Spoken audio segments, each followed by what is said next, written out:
déficitaire et ça sera une perte pour les patients isolés. Voilà, j'espère que vous serez sensibles à ces enjeux du domiciliaire, à ces enjeux du virage ambulatoire qui doivent être un objectif commun des pouvoirs publics. Je vous remercie.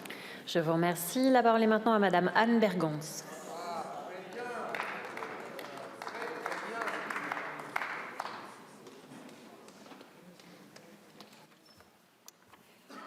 Merci Madame la Présidente, Madame la Première ministre, Mesdames et Messieurs les ministres, chers collègues.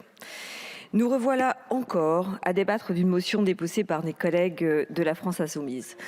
Je ne sais pas s'il s'agit d'une forme comique.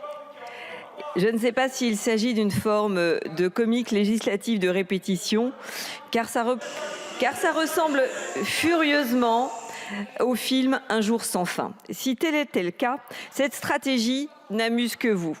Je parle ici de stratégie, mais en définitive, chers collègues, je ne saurais dire si elle existe et je peine à en comprendre la logique et je peine à comprendre vos positionnements. Vous savez pertinemment que dans un texte de majorité relative, le recours à l'article 49.3 est inéluctable dans le cadre du vote des textes budgétaires.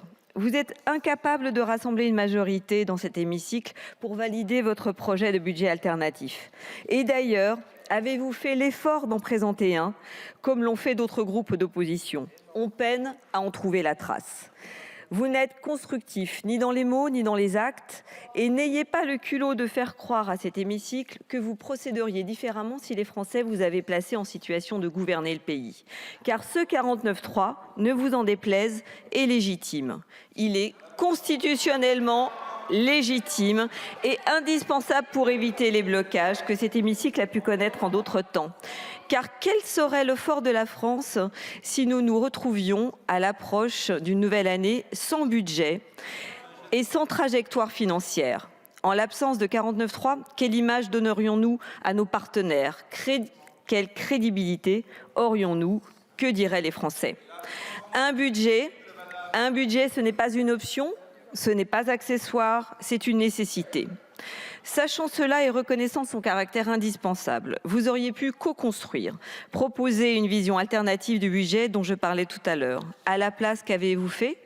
Vous avez déposé des amendements de suppression sur chaque article et consommé un temps considérable en commission des affaires sociales dans une logique presque schizophrénique qui consiste à se plaindre de ne pas avoir le temps nécessaire à un examen sérieux tout en déposant 4-5 fois le même amendement.